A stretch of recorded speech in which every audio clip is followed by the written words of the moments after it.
Hi, welcome to XpoNorth and to XNTV. I'm Dougal Perman from the Scottish Music Industry Association, and I'm joined today by Iain Hamilton from Highlands and Islands Enterprise and Clive Gilman from Creative Scotland.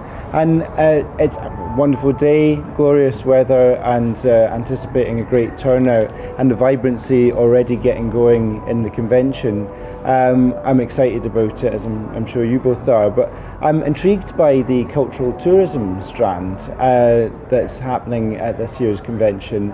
And how important do you feel cultural tourism is to the creative economy in Scotland, particularly in this region? Yeah, well, certainly tourism is extremely important to the Highlands and Islands, there's no doubt about that. And the cultural tourism element of it is really strong. You look at festivals like Belladrum or the Hebridean Celtic Festival that attract large numbers of people into the area, as well as catering for locals. But then you have other offerings, whether it's heritage centres or venues like Eden Court or the Ironworks or Atlanta or some of these other ones spread throughout the area. And they all have an important part to play in that attraction for bringing tourists here, and about presenting the story of the place, what it's really about, and what the people in the place are really are like.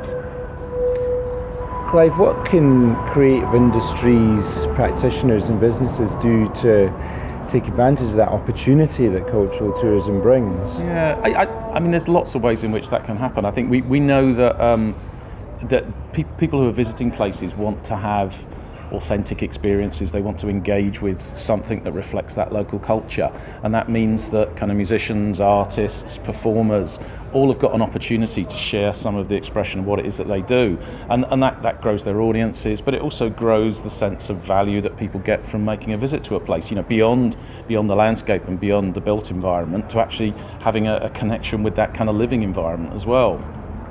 How do you think that the attraction to the area evolves, and how does it evolve? You mentioned festivals that are contemporary, they're happening now, but some of them are steeped in traditional culture, some of them are very modern in what they represent. But how do they stay current and keep attracting people to come here? Well, I think one of the main things that I would suggest is noticeable in the most successful events and offerings is about really understanding the sense of place and what it is that the Highlands has to offer. What's that unique story? And everywhere has its own sound, colour, smell, taste. There's something about it, has something to offer.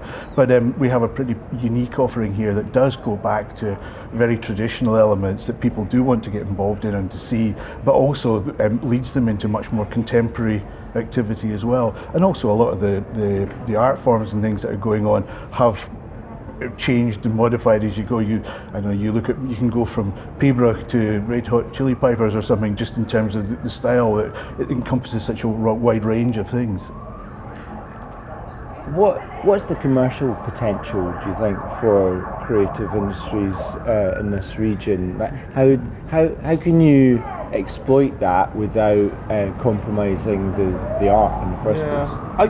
I suppose I'd argue that the thing that a lot of people want, a lot of visitors want, is that authenticity. They want to engage with something that is an expression of what that place is about. And we all know that. We all know that from travelling to places, we want to try and connect with that. And if there are mechanisms for presenting that, if there are spaces and places where performances can happen, where you can actually access music, for example, even in a virtual way. So there are projects being done where you can pick up along your journey the songs that actually relate to the places that you're travelling through. So all those things add value to the whole experience of people coming here, and they obviously create an income stream for the people that are generating that work. I think some of the things that hopefully we're going to be talking about here is kind of what's the future of that look like? What are the possibilities? What are the things that we can do that are not simply exploiting the culture of the place, but actually celebrating it, because actually people do want to connect with it.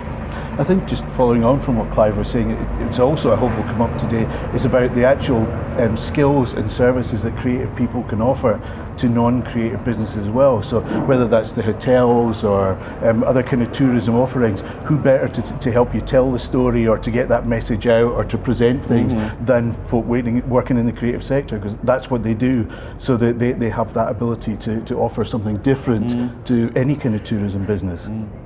Absolutely, and a great place for that cross-industry collaboration to happen.